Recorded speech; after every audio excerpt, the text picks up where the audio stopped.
देखिए, मैं समझती हूँ जो इंडस वाटर ट्रीटी है इसको जो सस्पेंड किया है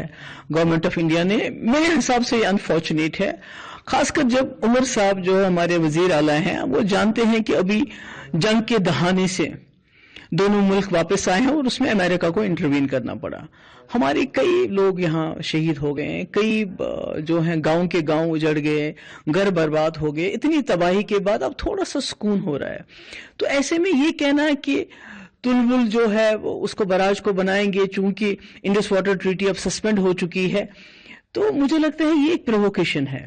हम कहते हैं किसी तरह से हमें यहाँ सुकून हो जाए, आराम हो जाए, तो ऐसे में मुझे लगता है हमें वो बात कहनी चाहिए जिससे अमन बढ़े, वो बात नहीं कहनी चाहिए जिससे प्रोवोकेशन हो और जंग जैसे हालात फिर से दोबारा हो जाएं। और दूसरा, उमर साहब कहते हैं कि हम इस पे पावर प्रोजेक्ट बनाएंगे, मगर उमर साहब भूल गए जब वो दिल्ली में बीजेपी में वजीर थे और फारूक साहब यहाँ के वजीर आला थे 2000 में, तो 7 पावर प्रोजेक्ट, 1 नहीं, 2 नहीं, 3 नहीं, 7 पावर प्रोजेक्ट उस वक्त फारूक साहब ने दिल्ली को तोहफे में दे दिए मूंगफली के दाम।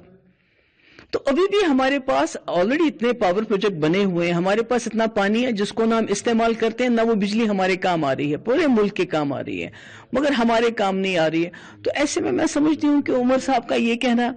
कि इस इंडस वाटर ट्रीटी के फेवर में सपोर्ट में खड़े होना, मुझे लगता है हम यजीद हमको नहीं बनना चाहिए, क्योंकि यजीद ने पानी बंद किया था, बच्चे उसमें मारे गए थे, इतने बच्चे शहीद हो गए उस वक्त, और आज वो फिर उस शायद तवारीख को दोहराना चाहते हैं। तो मैं समझती हूँ ये बहुत गलत है, ऐसा नहीं होना चाहिए, क्योंकि बार बार दिल्ली की जो सरकार वो कहती है हमारा पाकिस्तान के साथ हर मसला बायलेटरल है, मगर जब जंग हुई जिसमें फारूक साहब ने कहा कि बालाकोट से ज्यादा कुछ बढ़िया होना चाहिए, तो उससे बड़ा तो हो गया, बच्चे भी मर गए, औरतें मर गई, हमारे तबाही हो गई, मगर ट्रंप को इंटरवीन करना पड़ा।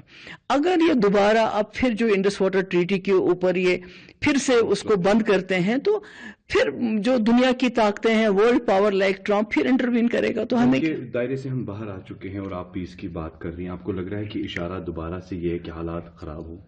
बिल्कुल, मैं कहती हूँ कि जो हमारे जो टेलीविजन चैनल जो नेशनल लेवल पे हैं,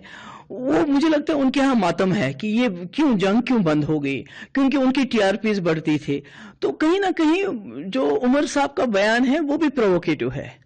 कि हमें तो अब आग को बुझाने की कोशिश करनी चाहिए।